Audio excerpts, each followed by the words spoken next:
আজকের গল্প শেষ পরিণতি। কলমে সুষমা বাগ।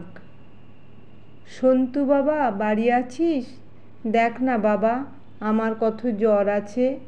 আমার কাছে তো আর থার্মোমিটার নেই। তোদের থার্মোমিটার আছে?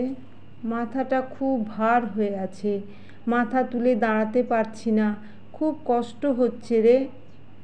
তোমার আর আসার সময় হলো না। মা জানো এই সময় আমার হাতে কত কাজ। এখন হবে না, তুমি পরে এসো। একটু দেখে দে বাবা, জ্বরটা কত আছে জানলে ওষুধটা খেতে পারবো। তারপর সুচিত্রা দেবীর ছেলে সন্তু বিরক্ত সহকারে জ্বরটা দেখল। জ্বর এখন 102। এই শুনে সুচিত্রা দেবী ওষুধ খেলেন এবং বিছানায় শুয়ে পড়লেন।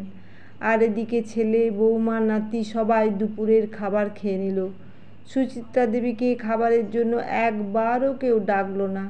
আসলে এর আগে সুচিত্রা দেবী খাওয়ার সময় হলে একাই চলে আসতেন খাবারের জায়গায়, কিন্তু আজ এতটাই শরীর খারাপ উনি আসতে পারেননি খাবারের জায়গায়। আর কেউ ওনাকে ডাকেনি খাওয়ার জন্য। এরপর 3:30 নাগাদ সুচিত্রা দেবী উঠে এসে বলেন, বৌমা, আমাকে আজকে দুপুরে খেতে ডাকলে না? আসলে জ্বর কাটার ওষুধ খেয়ে নিতেই শরীরটা এত দুর্বল লাগলো যে কখন চোখ লেগেছে জানি না, তাই খাওয়ার সময় আসতে পারিনি।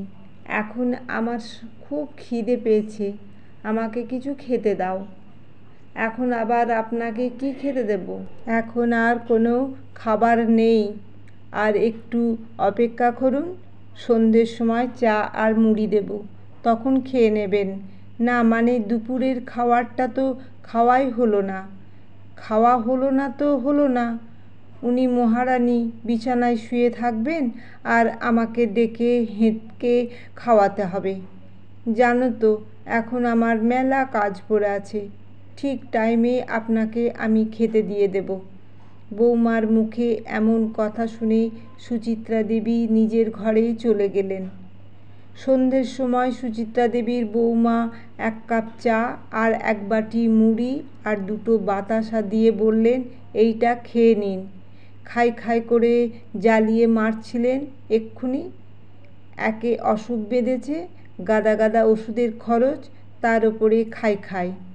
অনেক তো হলো, এবার তো স্বর্গে যেতে পারেন। আমারও তো তাহলে একটু বেঁচে যায়। এই বলেই সুচিত্রা দেবীর বৌমা ঘর থেকে বেরিয়ে গেলেন। এরপর সুচিত্রা দেবী ভগবানকে উদ্দেশ্য করে বললেন, কেন বাঁচিয়ে রেখেছ ভগবান? এই দিন দেখার জন্য? আমি আর বাঁচতে চাই না। তারপর কান্নায় ভেঙে পড়েন। পরের দিন সকালে সন্তু মাকে বলে, মা, আজকে একটু ব্যাংকে যেতে হবে, আমার কিছু টাকার প্রয়োজন আছে। ওই পেনশনের টাকাটা আমার পুরো লাগবে, তুমি তাড়াতাড়ি তৈরি হয়ে নাও। সুচিত্রা দেবী এবার একটু বেঁকে বসলেন।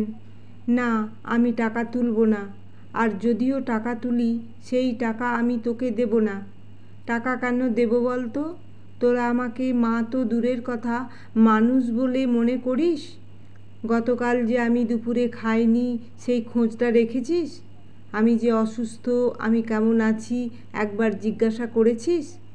করিসনি, কিন্তু পেনশনের টাকাটা যেই প্রয়োজন তখনই মায়ের কথা মনে পড়ল। মাসে আমি পেনশনে 16,000 টাকা পাই। সেই টাকায় আমি খুব ভালোভাবে থাকতে পারি। তারপরও তোরা আমাকে নানাভাবে কথা শোনাস। আর বৌমা তো কালকে আমার মৃত্যু কামনা করেছে। আমি ঠিক করেছি আমার পেনশনের একটা টাকাও আমি আর তোকে দেব না। তুই কিভাবে সংসার চালাবি, তোর প্রয়োজন মেটাবি সেটা তুই দেখে নে। আমি ঠিক করেছি আমি বাড়িতেই থাকবো না, চলে যাব কোথাও অনাথ আশ্রম বা বৃদ্ধাশ্রমে। এরপর সন্তু আর সুচিত্রা দেবীর এমন কথা শুনে ওইখানে অনেক লোক জমায়েত হয়ে যায়। আর সুচিত্রা দেবীর মুখে এমন কথা শুনে সবাই সুচিত্রা দেবীর পক্ষ নেয়। সন্তু তখন খানিকটা ভয় ও লজ্জায় সবার সামনে বলল, আমি তোমাকে কথা দিচ্ছি মা, আজ থেকে তোমার আর কোনো কষ্ট হবে না।